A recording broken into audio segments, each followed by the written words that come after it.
नमस्कार दोस्तों, मैं एसपी भारद्वाज। दोस्तों, उदारता एक लेवल तक अच्छी होती है, अदरवाइज आपका ये गुण आपके अगेंस्ट आज के परिप्रेक्ष्य में काम करना बहुत जल्दी शुरू कर देता है। मैं ये नहीं कहता कि उदार मत बनिए, किसी के काम मत आइए, ये नहीं कहता। ज़रूर किसी की मदद करिए, क्योंकि ऊपर वाला तो देखता है। कुछ इसी तरह के योग आपकी कुंडली में बन रहे हैं। सांप सीढ़ी जैसा खेल हो रहा है आपके हॉरोस्कोप में, आपकी दिनचर्या में, जिसकी शुरुआत अभी होना शेष है। गुरु, शुक्र और बुध का योग 22 जून से हो जाएगा, जो आपको उदार बनाता है, आपको हम्बल बनाता है, चैरिटेबल बनाता है, एक सज्जन व्यक्ति बनाता है।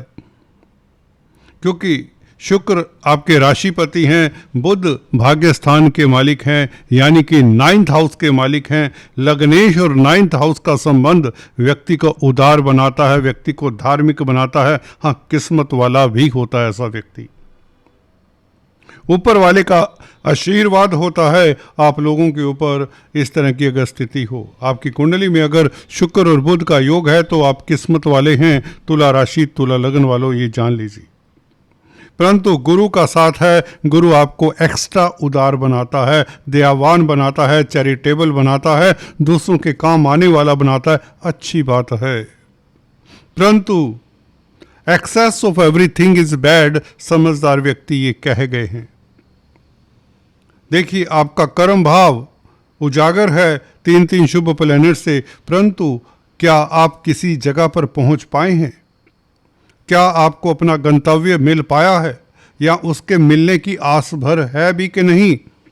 इसके ऊपर टिप्पणी करते हैं। दोस्तों, आपके पारिवारिक रिश्ते, आपके परिवार की बात, आपके धन की बात, आपके नौकरी व्यापार की बात, सेहत तंदुरुस्ती की बात और संतान इत्यादि की बात करेंगे। स्टॉक मार्केट की चर्चा भी करेंगे।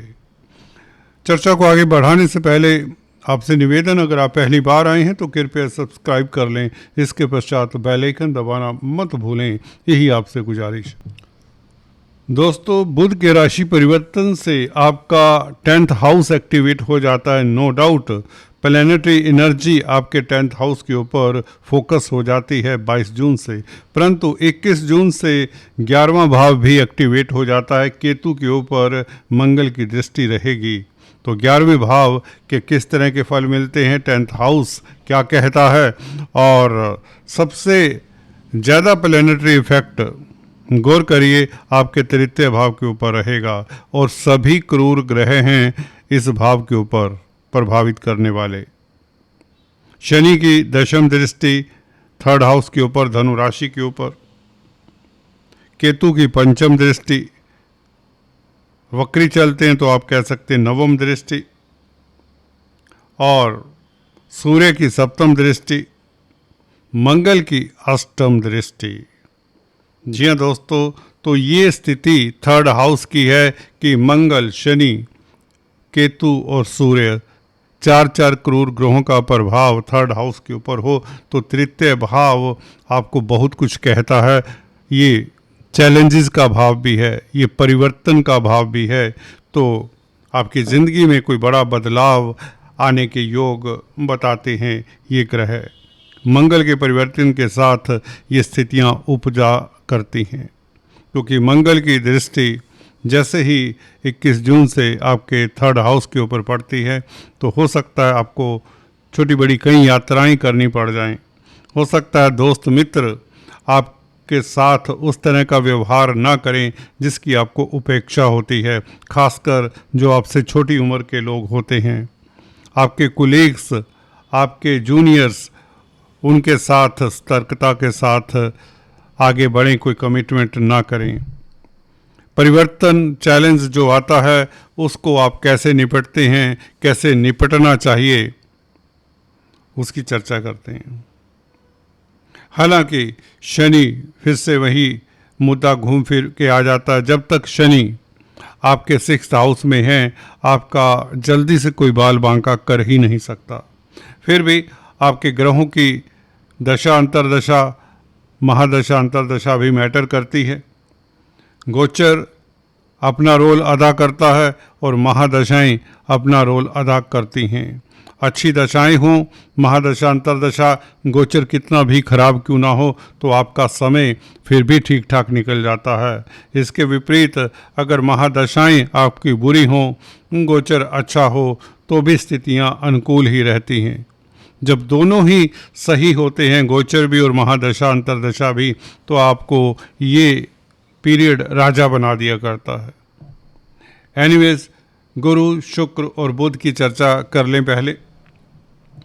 दोस्तों, बुध का राशि परिवर्तन 22 तारीख को होता है। जैसे ही बुध का राशि परिवर्तन होगा, भाग्य स्थान का मालिक है बुध, 12वें भाव का भी मालिक है, तो शुक्र और गुरु के साथ संबंध बनाएगा, जो कि हंस नामक राजयोग गुरु बना रहे हैं, गजलक्ष्मी राजयोग शुक्र बना रहे हैं, और बुध के कारण आप आपकी विजडम देखने वाली होगी। आपका तर्क तो कमाल का होगा ही, क्योंकि गुरु और शुक्र का साथ बुध को मिल जाए तो आप ज्ञानी ध्यानी व्यक्तियों का संग करने वाले होते हैं और उनकी शरण में रहकर आप काफ़ी तरक्की करते हैं। आपको सीखने को कुछ मिलेगा, आपको सिखाने को कुछ मिलेगा, आप अच्छे टीचर साबित होते हैं। जी हाँ, एज ए शिष्य, as a pupil you will learn lot of things. कहते हैं ना, सीखने का कोई समय नहीं होता, कोई उम्र नहीं होती, तो आपको सीखने के लिए काफ़ी कुछ उपलब्ध रहेगा। ये थर्ड हाउस सिखाने वाला है आपको। कोई दोस्त मित्र, कोई रिश्ते नातेदार, कोई आपका कंपटीटर आपकी ज़िंदगी में एक बड़ा चैलेंज प्रस्तुत कर सकता है, कोई बड़ी बात नहीं। तो ये सीखने का दौर होगा, उस हिसाब से देखें। परंतु क्योंकि गुरु के साथ हैं, आप में सज्जनता, गुरुता की प्रकाष्ठा होगी। ऐसे ग्रह आपको लाइमलाइट में ले आते हैं ज़बरदस्ती। आप स्टेज पर चढ़ना ना भी चाहें तो ये ग्रह आपको स्टेज पर ले आते हैं। आप की प्रतिष्ठा 7वें आसमान पर रहेगी, ये बात तो निश्चित है। 10th हाउस स्टेटस बढ़ाने का कामकाज करेगा इस अवधि में, इस बुध के राशि परिवर्तन से। आप कितना सजग हैं, कितना अपनी प्रतिष्ठा को बढ़वाने में काबिल हैं, वो आपके ऊपर भी निर्भर करता है। आपके कुंडली के सितारे बताते हैं। गुरु इस अवधि में फाइनेंस के क्षेत्र से आपको लाभ करवाता है। बुध का साथ हो तो भाग्यशाली रहेंगे फाइनेंस रिलेटेड जो भी कामकाज करते हैं। देखिए, भाग्य स्थान का मालिक जिस ग्रह के साथ होगा, अपना प्रभाव उस ग्रह को दे देगा।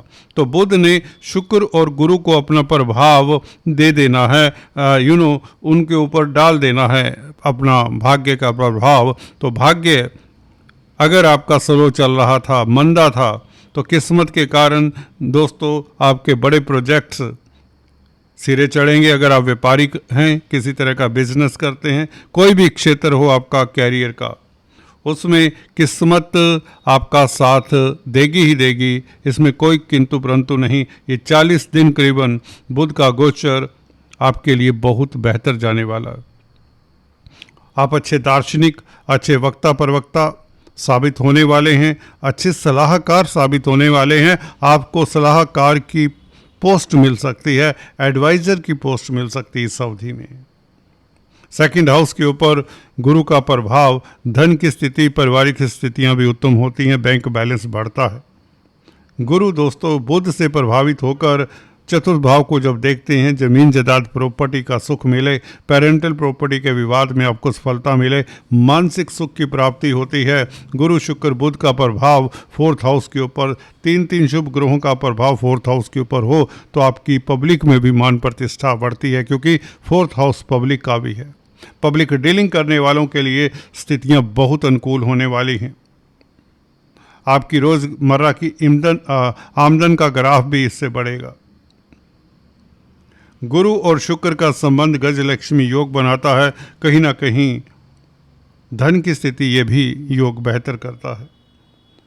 अगर आप कला के क्षेत्र में हैं, सौंदर्य प्रसाधन इत्यादि लग्जरी आइटम्स में डील करते हैं, तो भी स्थितियां अनुकूल रहेंगी। कहने का मतलब गुरु शुक्र और बुध का ये योग आपके 10th हाउस में आपके लिए बहुत अच्छा है। आप चकाचौंध को देखने वाले होंगे, ज़िंदगी की चकाचौंध देखने वाले होंगे। You will be at the focal point of limelight, you will होग लाइमलाइट। बेसिकली तरक्की कार्य क्षेत्र पर लगभग संभव है। भाग्य, चाहे आप नौकरी करते हैं, व्यापार करते हैं, आपका साथ देगा। नौकरी में तरक्की के योग बनते हैं। बेहतर सर्विस रिलेटेड कुछ ना कुछ हो सकता है, ये सब संभव है। 11वें भाव के ऊपर दोस्तों मंगल का प्रभाव केतु के ऊपर, ये चतुर्थ दृष्टि। यूँ तो दोनों क्रूर ग्रह हैं, मंगल भी और केतु भी, तो ये प्रभाव अच्छा है। उच्च स्थान है 11वां भाव, तो कहीं ना कहीं आय के साधन भी बढ़ते हैं, ये मंगल भी प्रूव करता है। वैसे भी मंगल का सेकंड हाउस के ऊपर एस्पेक्ट, 7th एस्पेक्ट, सीधी दृष्टि मंगल की 7वें भाव के ऊपर, जो कि अपना ही भाव है, तो कुटुंब में स्थितियाँ बिल्कुल बेहतर होंगी।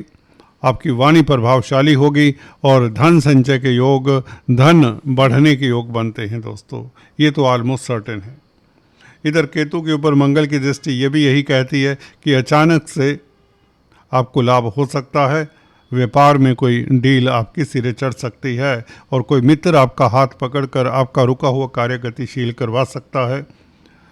आपका कॉन्टैक्ट सर्कल आपके काम आता है। मंगल का प्रभाव केतु के ऊपर, कोई व्यापार करते हैं, एक्सपोर्ट इंपोर्ट का कार्य करते हैं, तो मंगल केतु का ये योग 11वें भाव में अच्छा रहेगा।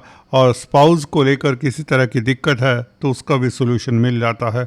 यूँ कहें दाम्पत्य जीवन में कुछ बेहतरी होने के योग बनते हैं। शनि क्योंकि राजयोग कारक हैं, तो आपके कई आधे अधूरे कार्य इस अवधि में संपन्न होते हैं।